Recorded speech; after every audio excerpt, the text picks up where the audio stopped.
देखिए, एक बात तो आप सभी लोग एक्सेप्ट करेंगे कि कुछ टाइम से समुदाय विशेष का समय बहुत ही खराब चल रहा है। इतना दुख, दर्द, पीड़ा तो इन्हें पिछले 5 सालों में नहीं मिला होगा जितना पिछले 4-5 महीनों में मिला है। एक ओर जहां भाजपा 5 में से 4 राज्यों में फिर से सरकार बना ली, वहीं दूसरी ओर कर्नाटक हाई कोर्ट ने हिजाब पर बैन लगा दिया। और एक जगह पंजाब में जहां भाजपा की सरकार नहीं बनी, वहां केजरीवाल की सरकार तथा कथित किसानों को जम के एमएसपी दे रही है। भाई साहब, डेली लाठियां बरस रही हैं उन किसानों के ऊपर जो कभी भाजपा के खिलाफ धरने पे बैठे थे। और समुदाय विशेष के लोग अभी इन दुखों से उभर ही रहे थे कि इतने में द कश्मीर फाइल्स और आरआरआर जैसी मूवी ने बॉक्स ऑफिस पर आग लगा दी। और कहते हैं कि भगवान जब कुछ देते हैं तो सब कुछ फाड़ के देते हैं। शांति प्रिय लोगों के साथ भी यही हुआ। असली दुख तो इनके जीवन में अभी आए हैं। यूपी चुनाव के रिजल्ट आने के तुरंत बाद योगी जी का बुलडोजर मॉडल यूपी से बाहर निकल के नेशनल और इंटरनेशनल लेवल पर पहुंच गया।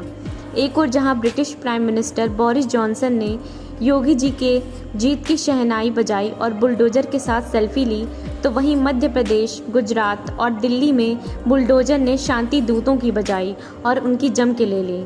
और कहते हैं कि अगर कोई हाथी पागल हो गया हो तो उसके सामने बल प्रदर्शन नहीं करते हैं, चुपचाप अपनी हार मान लेते हैं।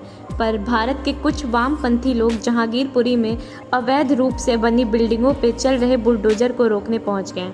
बस फिर क्या था, मोदी जी भी फुल फॉर्म में हैं। उन्होंने भी बुलडोजर का रास्ता मोड़ दिया। एक पहुंच गया तेरा मेरा रिश्ता क्या, ला इलाहा इल्ला जैसे नारों के बर्थ प्लेस यानी कि शाहीन बाग में, और दूसरा मस्जिदों की तरफ जिन्हें हिंदू मंदिरों को तोड़कर बनाया गया था। और अब आलम यह है कि कुतुब मीनार से लेकर ताजमहल तक सब पर खतरा मंडरा रहा है।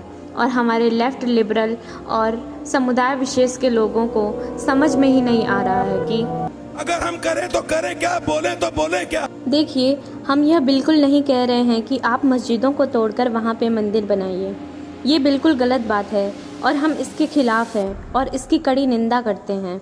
पर आप बस हमें वह जगह लौटा दीजिए जहाँ पे कभी हमारे मंदिर थे और उन्हें तोड़कर मस्जिद बनाया गया, जैसे काशी विश्वनाथ, ताजमहल, कुतुब मीनार, गुजरात का सोमनाथ मंदिर, श्री कृष्ण जन्मभूमि पे शाही ईदगाह मस्जिद और कुछ 44,000 से ज़्यादा मंदिर जिन्हें कभी जबरन तोड़ दिया गया था इस्लामिक इन्वेडर्स के द्वारा।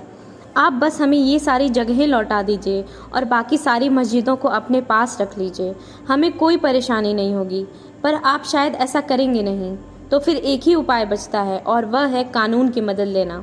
ठीक उसी तरह से जैसा हमने राम मंदिर और ज्ञानवापी मस्जिद के केस में लिया, और आगे भी ऐसे कानून की मदद लेते रहेंगे।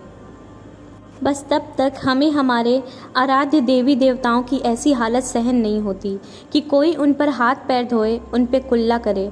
तो कुछ लोग कार सेवा भी कर सकते हैं। खैर, हम ऐसा कुछ नहीं बोलते हैं और ना ही सपोर्ट करते हैं।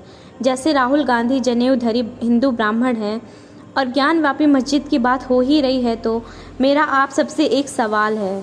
आप ज्ञानवापी मस्जिद के सामने बनी उस नंदी जी की प्रतिमा के बारे में तो जानते ही होंगे, और वहाँ शिवलिंग मिलने के बाद आप भी काफ़ी खुश हुए होंगे कि अब नंदी जी का इंतज़ार खत्म हुआ, अब वह 350 साल बाद शिव जी से पुनः मिलेंगे।